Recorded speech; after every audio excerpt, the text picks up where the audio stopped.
साम्बजै नमः पार्वतीपते हर हर महादेव।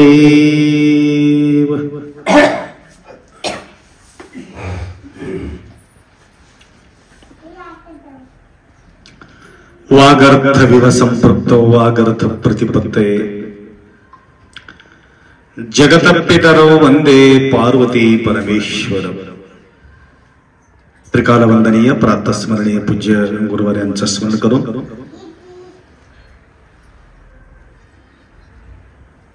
नावाचं लिंगी आहे, पंक्ती आहे, अजून काय काय नाव आहे। या ठिकाणी फार सुंदर तांड्याचं नाव ठेवणाऱ्यांनी फार सुंदर ठेवले। तर बराच मी तांड्याला गेलेले आहेत। शिवापूर तांडा म्हणून आहे इथं बिचकुंदीच्या पलीकडे शिवापूर तांडा। इथं का राजुरा तांडा आहे मुखेड जवळ, त्या तांड्याला गेलो। आणि बेनक सांगी जवळ एक तांडा आहे, त्या ठिकाणी तांडाला गेलो।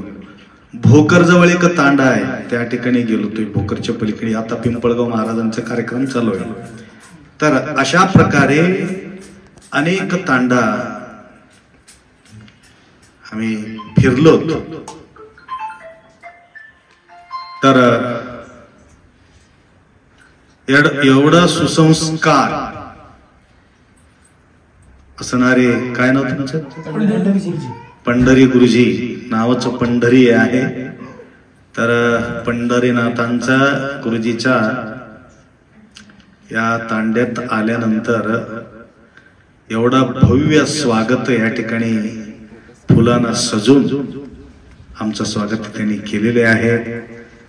तर हे कालाचं परिवर्तन आहे। पूर्वीच्या काळाचा विचार आपण केलो, पहिले तांड्यामध्ये कोणाचं स्वागत होत तो तुम्हाला माहिती आहे। रात्री स्वागत होत होतं पहिले। आता दिवसात गुरुमाऊलीचं स्वागत या सुंदर रीतीने तुम्ही या ठिकाणी केला, तर फार आनंद वाटला।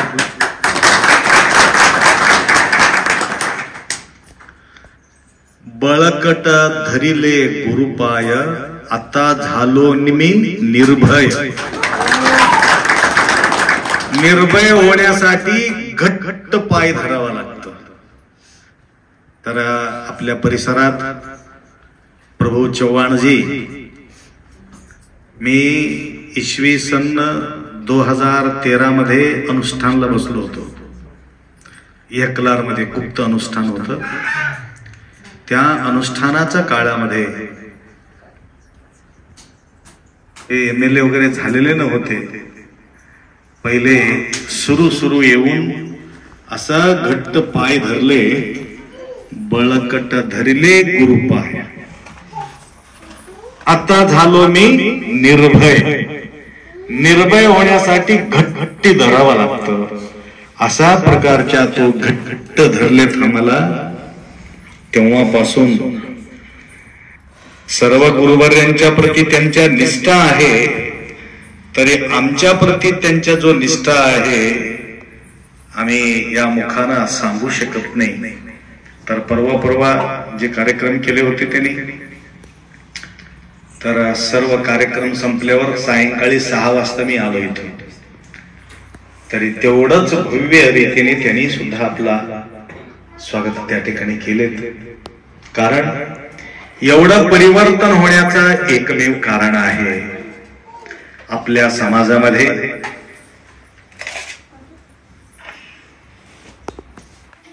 रामराव महाराज एकमेव संत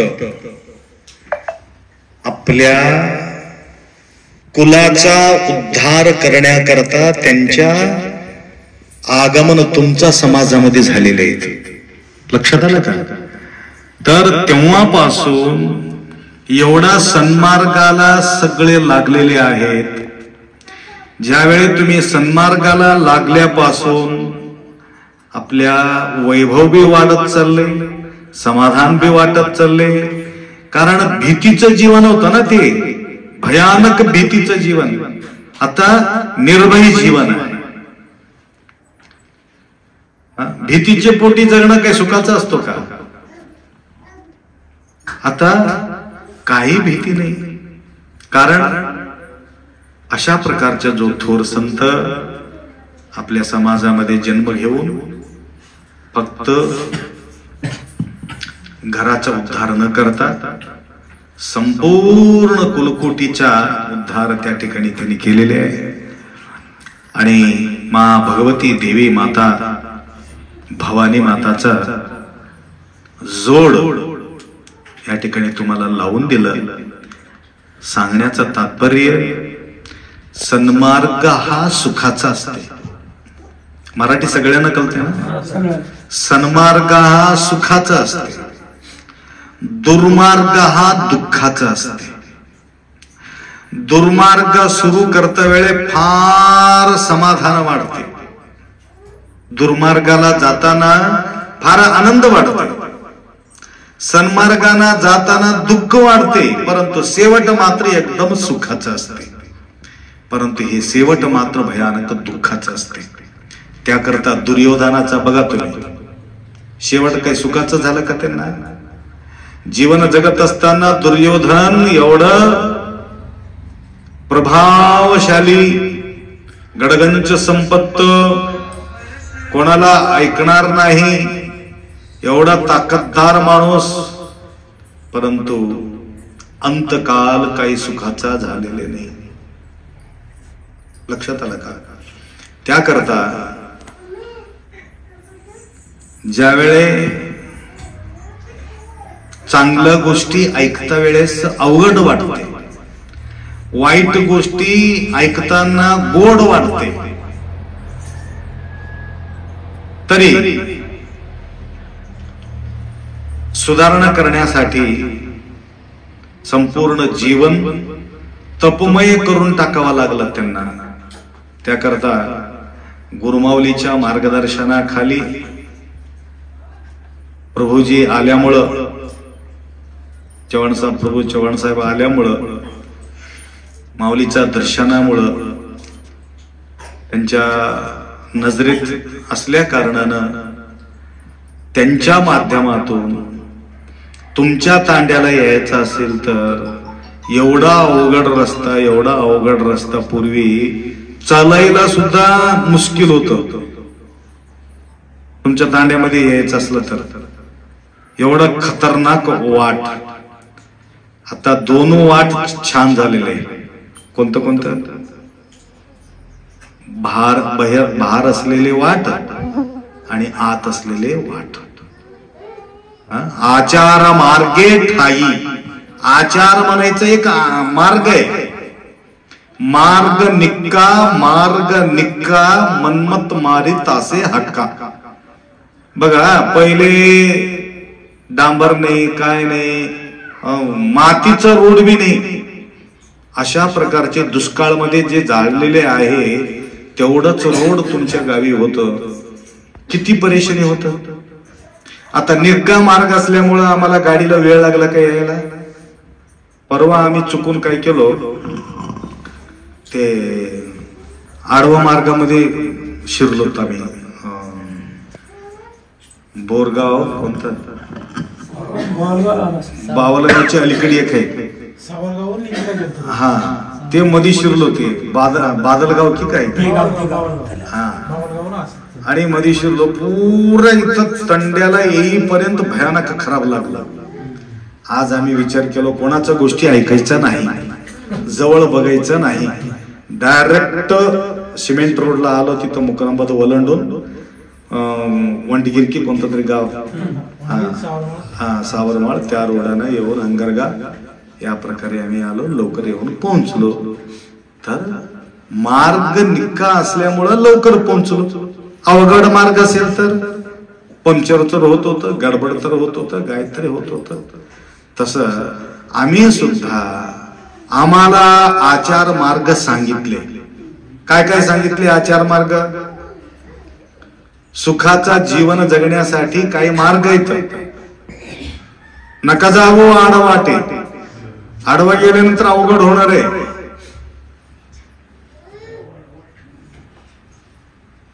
अवघड गेले होते म्हणून पहिल्याच्या जमान्यामध्ये लपून लपून जीवन जगत होते ना तुमचे लोक. आता लपायचं काय गरज आहे? तुम्हाला बघून काय काय लोक मला सांगा. मी सकाळी कधी कधी गावात जात असतो कोणीतरी बोलल्यानंतर. आमच्या तंबलूरमध्ये थोडं उशीर झाल्यानंतर आम्ही गावामध्ये जाताना काही लोक ड्रिंक केलेले राहतात. मला बघून लपतात, ते जाऊन लपून बसतात. महाराज आले महाराज आले महाराज आले म्हणून लपून बसतात. आम्ही गेल्यावर वाटत लपायचं काय गरज आहे? घेतल्यामुळेच लपवावं लागला ना. माणूस चोरी केलं तरच भीती राहते की चोरीच नसल्यावर भीती कशाला? काही भीती नाही. स्वच्छ मार्गात असेल तर, चांगला मार्गात असेल तर. आता महाराज येतं पंढरीनाथ महाराज, यांना बघून लोक भीतात. पिणारे खाणारे खादाडो पिदाडो सगळं परेशान होतात. बापरे महाराज येऊ लागले असं म्हणतात. यांनी काय केलं? यांच्याजवळ फक्त आचार असल्यामुळे भीतात. आचार नसेल तर कशाला भीत? आमचा सारखाच आहे तो बी काय भ्यायचंय असं म्हणून वाटते. बरेचसे भट्ट्या बंद होऊन गेले, बरेचसे अवैध व्यापार बंद होऊन गेलेत. जो जो चांगला मार्गाला लागले त्यांना काही भीती नाही. गुरमावले सवळ असल्यावर भीती कशाला आहे?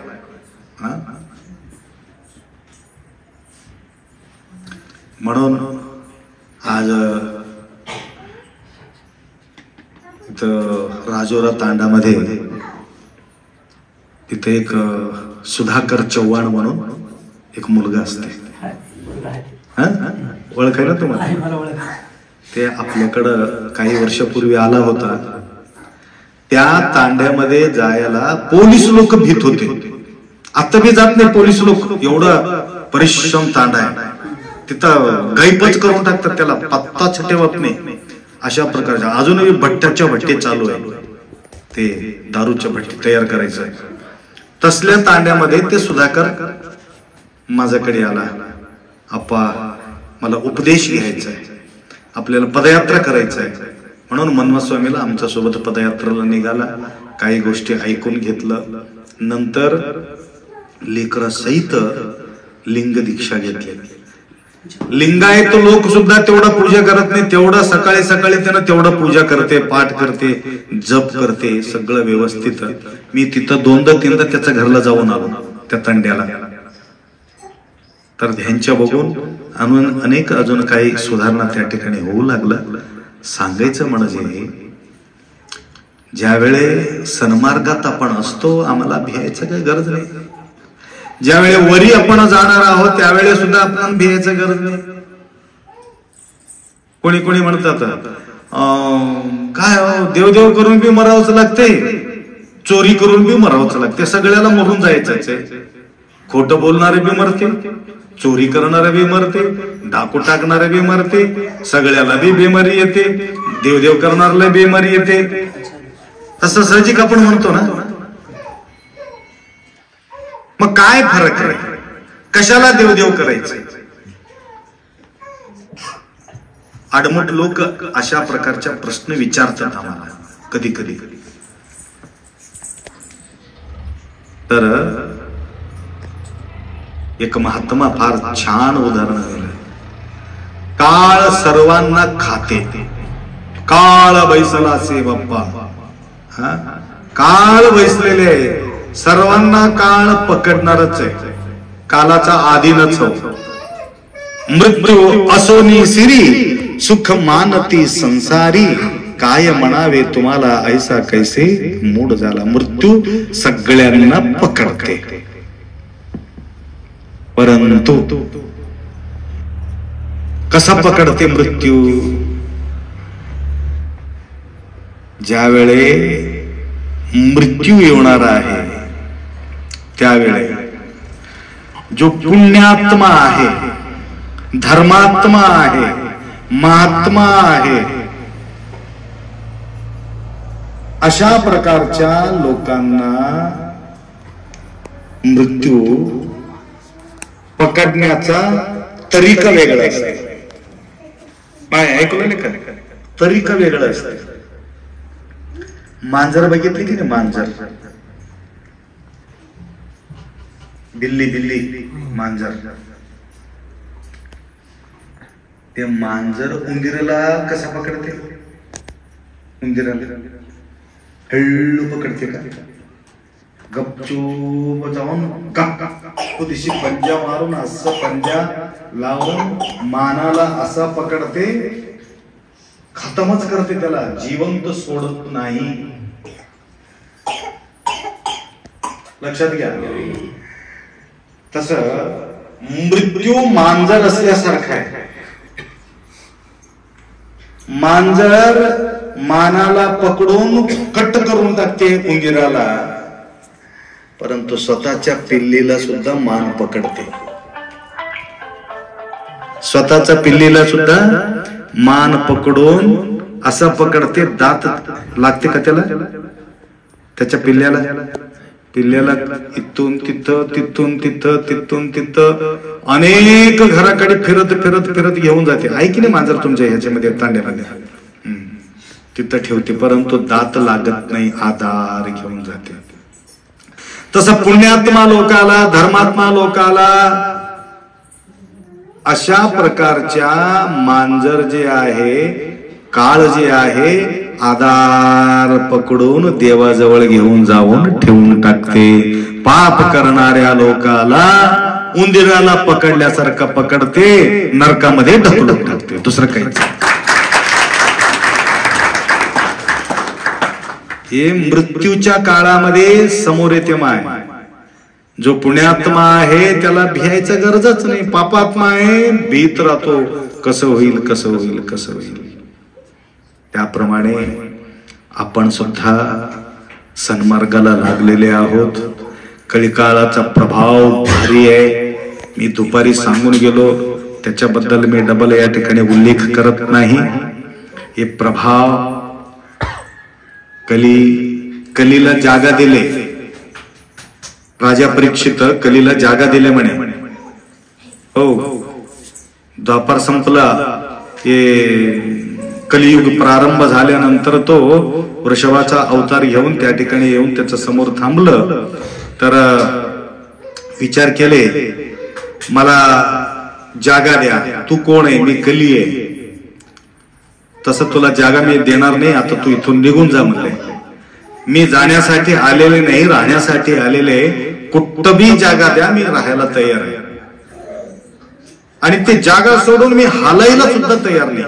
एकदा शिरलो, संपला, त्याच्या बर्बाद करूनच मी पलीकडे जातो म्हटलं. ऐकून या. तर सांगा म्हटलं, कुठं कुठं राहणार आहे? सांगितले 4 ठिकाणा मी सांगतो. त्या ठिकाणी मी राहतो म्हणून त्यांनीच सांगितले. सांगा, तूच सांग, मला पटलं तर तिथं जागा देतो म्हटलं. त्यावेळी त्यांनी सांगितलं, पहिला स्थान जो पत्ता खेळतो, पत्ता खेळायच्या ठिकाणी मी तिथं राहतो म्हटलं. पत्ता खेळायच्या ठिकाणी. आमच्या गावामध्ये पत्ता खेळणारा पत्ताच नाही. राहायला काय हरकत आहे? लपून खेळणारे राजाला काय माहिती आहे? लपून खेळत होते, राजाला माहिती नव्हतं. ठीक आहे, मोकळं दिलं होतं, जाऊन तिथं राहा म्हटलं. नाही नाही नाही, अजून 1 3 4 जागा पाहिजे मला. ठीक आहे. दुसरा, जे भट्टी तयार होते त्या ठिकाणी मी राहतो म्हटलं. जे दारू तयार होते ना त्या ठिकाणी राहतो. ठीक आहे, आमच्या गावामध्ये दारू घेणारेच कोणी नाही, भट्टी बी नाही, आरामशीरी जाऊन राहा म्हटलं. तिसरा, जे स्वतःच्या बायकोला सोडून इतरत्र स्त्री गमन होतो किंवा वेश्यावृत्तीकडे जातो, तिथं जाऊन मी बसतो, त्याच्या बर्बादी करतो म्हटलं. तिसरा स्थान. आणि चौथा स्थान, ज्या ठिकाणी प्राणीचा हिंसा होते, हत्या होते, कापाकापी होते, गलीज खाणं होते, त्या ठिकाणी सुद्धा मी राहतो. बिलकुल तिथं राहा म्हटलं.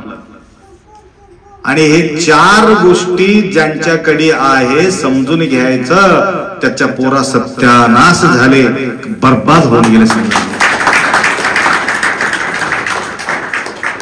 त्याकरता सावधान सावधान सावधान. बराच प्रत्यक्ष घटना माझ्या समोर येतात, मला विचारतात,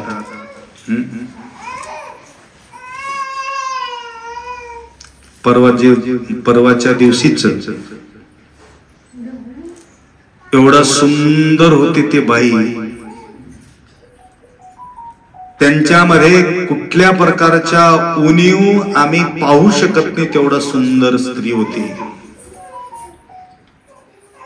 तर नवरा बायको येऊन रडत माझा पाय धरले. माय लक्षात घ्या, पाय धरले. हो काय कमी आहे, तुम्ही कस काय रडता? नाही आप्पा, तुमच्या आशीर्वादाना काहीच कमी नाही. पैसा लाखो नाही, हजारो नाही, लाखो नाही, करोडो नाही, अब्जो अब्जो पैसा आहे माझ्याकडे, काहीच कमी नाही. गाडी आहे, बंगला आहे, सर्व आहे, सर्व आहे. लेकरं नाही का तुम्हाला? लेकरं 3 लेकरं आहेत. मग खंत कशाची तुम्हाला? आमदनी कमी, काय बाकी झाले का? बाकी कुठला बाकी? पैसाच भरपूर सरता सरना तेवढा माझ्याकडे आहे, कुठला बाकी? मग रडता कसा? काय झाले काय तुम्हाला? एअर कंडिशन आहे, स्वयंपाकगृह मध्ये सुद्धा एसी बसविलेले, एवढा आयुष्य असलेले, आनंद असलेले व्यक्ती का रडतात? परवा माझा बायको फाशी घेतली होती. म्हणलं फाशी घेण्यासारखं तुम्हाला झाला काय? तुम्हाला सांगतो, बर्बाद व्हायचं वेळ होत. आणि ते फाशी कशानं रुकले म्हटलं तर त्याला एक मणी दिलं होतं मी, रुद्राक्षाचा मणी. रुद्राक्षाच्या मणी रुतल्यामुळं, टाकता वेळेस रुतल्यामुळं जोरात चिरकले आणि बाजूला बसले होते. चिरकल्यामुळं, चिरकत नाही ना फाशी पडणारा माणूस, आता चिरकल्यामुळं रुतले एकदम जोरात. इथं रुतल्यामुळं ढकललं, थोडा अडकलं होतं, खाली उतरवलं. अप्पा माऊली, तुमच्या आशीर्वादानं ते रुद्राक्षी रक्षा केले, तर माझा बायको राहत नव्हतं. मग बायकोला झाले काय? काय टेन्शन आहे माय, तू सांग म्हणलं, आज तू लपवायचं नाही. तर त्यावेळे खुल्ला सांगितली, बाहेरचा स्त्रीचा नाद लागलेले आहे म्हणून मी फाशी, 2-3दा सांगितलं, ऐकलं नाही म्हणून मी फाशी घेऊ लागलो. बाई, बाटली, पत्ता, खाणे, हे 4 गोष्टी भयानक डेंजर आहे. तुम्हाला सुख पाहिजे असेल तर हे 4 गोष्टी बाजूला सारायचं. सतीपती गौळंदाद भक्ती हितवप्पदू शिवंगे. देव कुठं राहतो म्हटलं तर नवरा बायको ज्या ठिकाणी प्रेमानं राहतात त्या ठिकाणी देव वास करतो. तिथं वास्तू दोष सुद्धा बघायचं गरज नाही. सतीपतीचं प्रेमानं ज्या ठिकाणी राहणार आहे त्या ठिकाणी देवाचा वास आहे. तेच माझा वाराणसी म्हणतात महादेव. सतीपती प्रेमानं ज्या ठिकाणी राहतात ना तेच माझा वाराणसी आहे. म्हणून प्रत्येक गोष्टीला, सुखा दुःखाला सहन करणारे सती.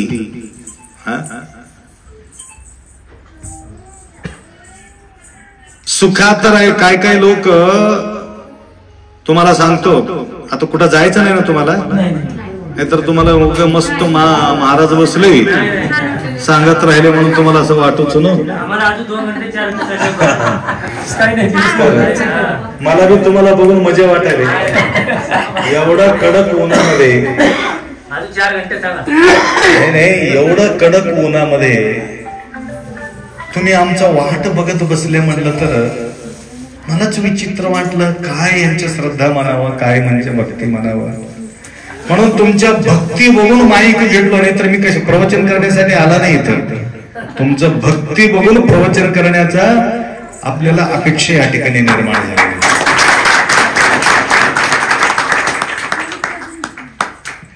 ज्या वेळेत तुम्ही केलेले भक्तीचा प्रभाव देवाला मजबूर करू शकतो. लक्षात आलं? मला काही जमत नाही. तुम्हाला बघितलं की हरपले तान भूक, तान बी हरपून गेले, भूक बी हरपून गेले. तुम्हाला बघितले बरोबर. लक्षात आलं का? घरी येणारा पतिदेव बायकोंच्या पत्नीच्या मुख बघून समाधान मानावं म्हणून त्यानं तरसून तरसून तरसून घरी येतो.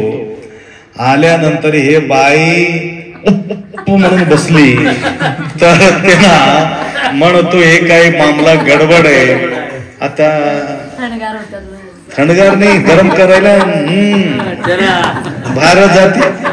त्यासाठी स्वागत छान करा त्यांच्या. लक्षात आलं का?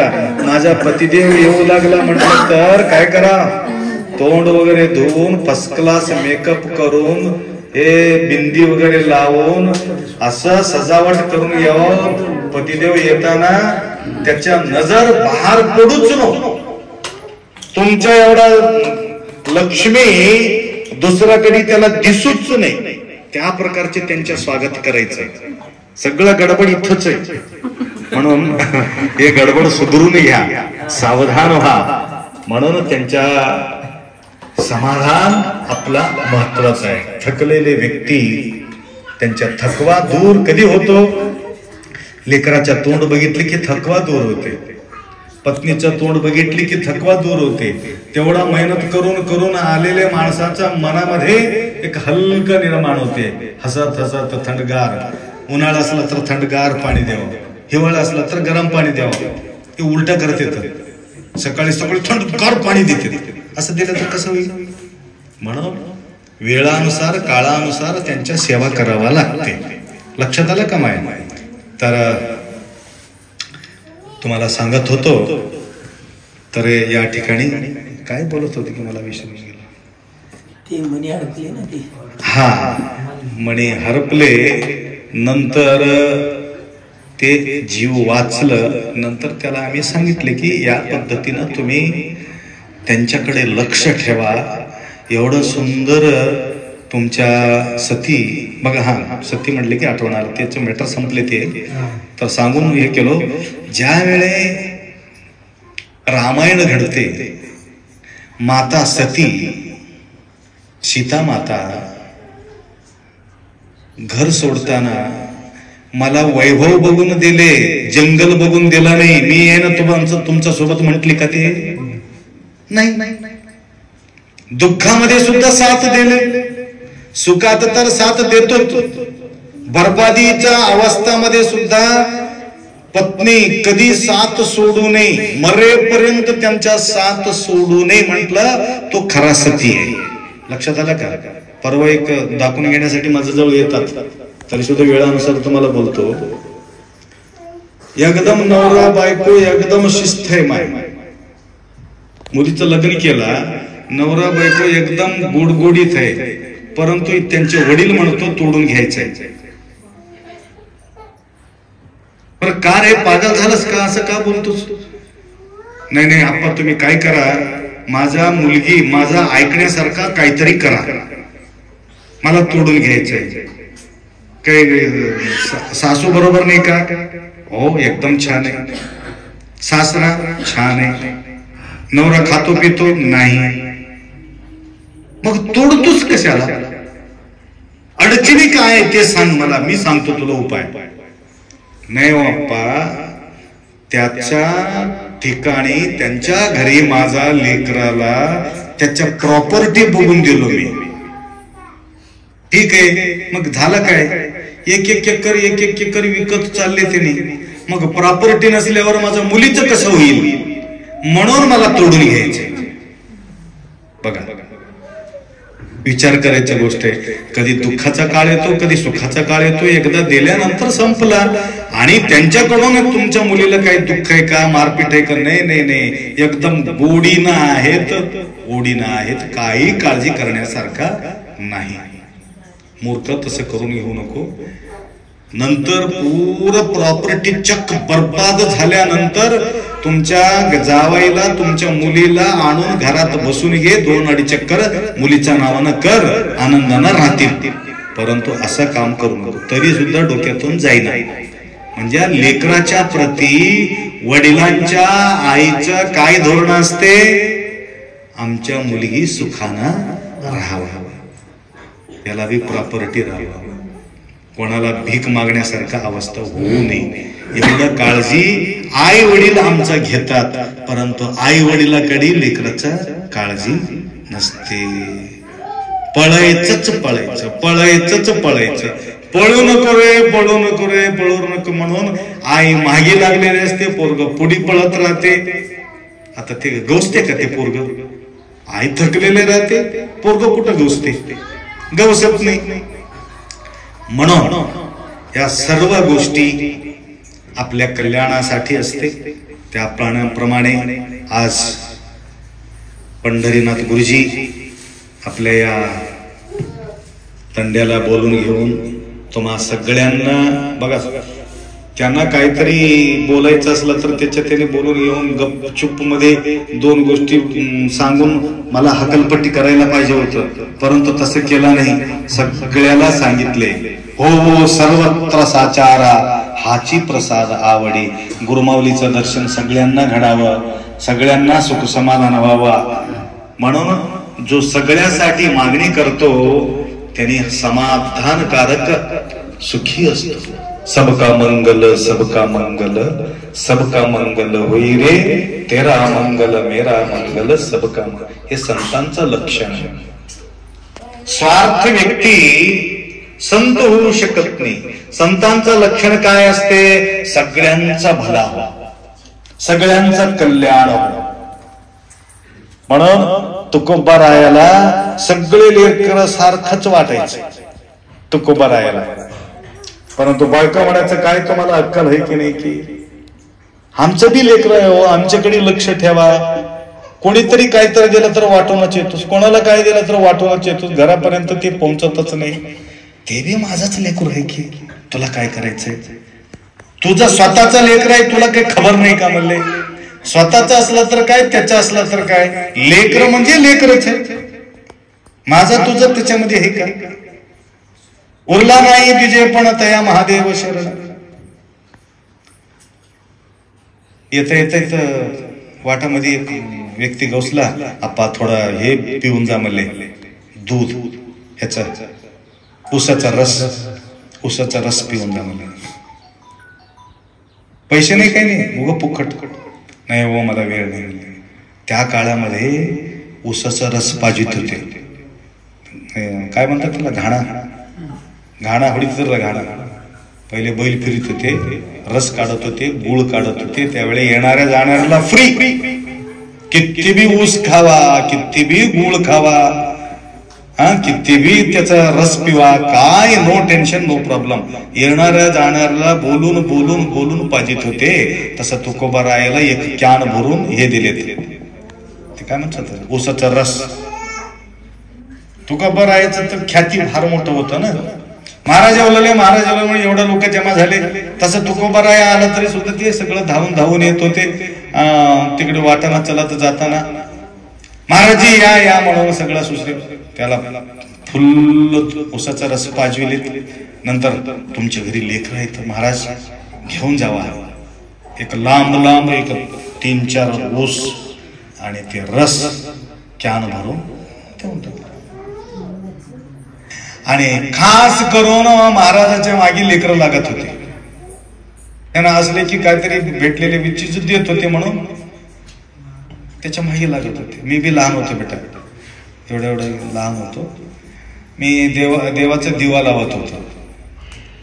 देवाचा दिवा लावत होता रात्रीच्या वेळेस. पहाटे देवाचं पूजा करत होतो. सायंकाळी दिवा लावत होतो. माझा बी स्वार्थ होता दिवा लावण्यामध्ये. काय ते तेल आणि वाती अगरबत्ती देणारा एक दुकानदार होता. मला तेलाची गरज नव्हती, मला वात्याची गरज नव्हती, मला अगरबत्तीची गरज नव्हती. याच्या सोबत मला खायला साखर देत होता, मला ती गरज होती.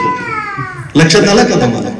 मी साखराच्या पोटी, ते पहिले हे पांढरं साखर नव्हतं, ते लाल साखर होतं, ते अमरावती साखर, ती साखर एवढं साखर द्यायचे. म्हणून रात्रीचे दिवे लावायला पळायचे. त्याप्रमाणे तुकाराम महाराजांचा मागे सुद्धा पोरं मागे धावायचं. तुकोबा काय काय म्हणायचं. सगळ्याला ते रस पाजत आला. रस संपला, राहिले ऊस. आता ऊस तुकोबा ऊस ऊस ऊस म्हणण्यामध्ये सगळ्याला थोडं देत राहिलं.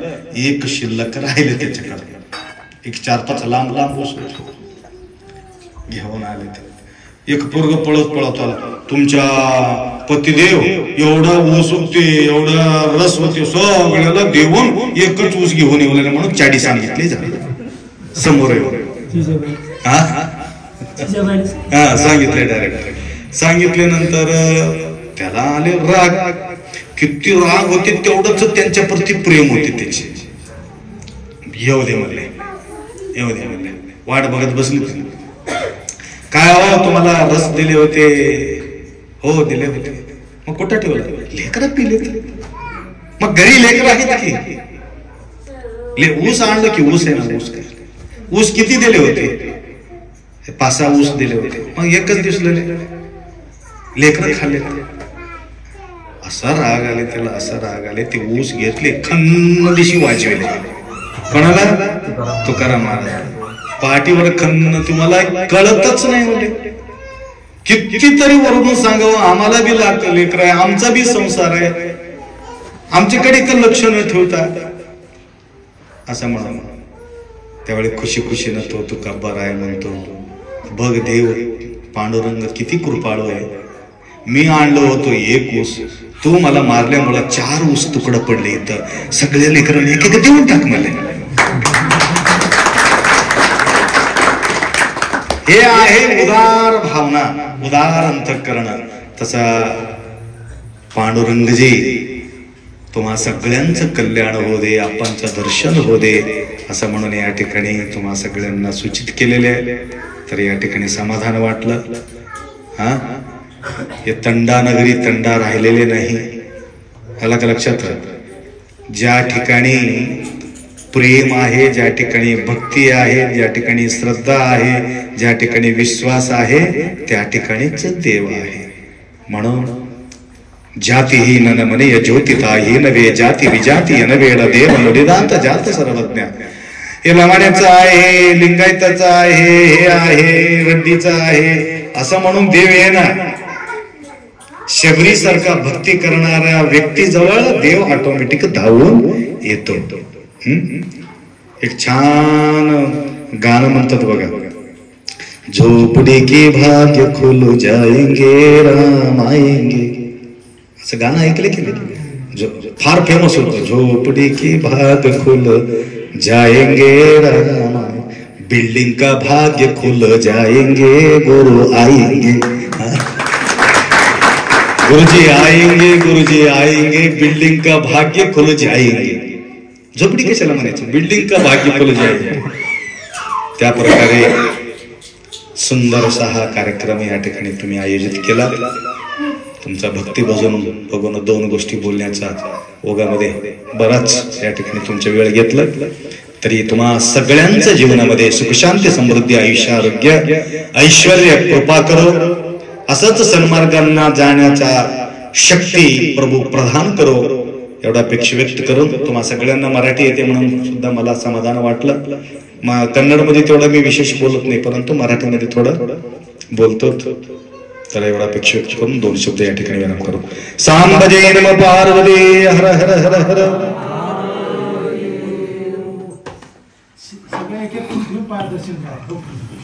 आता आपण या सुशोभित आणि या ठिकाणी उद्या आमच्या वाड्याची म्हणा किंवा आमच्या या झोपडीची जी शोभा वाढवली याच्याबद्दल आमच्या तांड्यातील सर्व मंडळींनी इथे येऊन आपलं हे दर्शनाचं भाग्य जे त्यांना तुम्ही दिलात, आशीर्वाद दिलात, याच्याबद्दल तुमचा आम्ही सत्यशा ऋणी आहोत. शिवानंद शिवाजी सद्गुरु शिवानंद शिवाचार्य महाराज की, संत शिरोमणी मनमस्वामी महाराज की.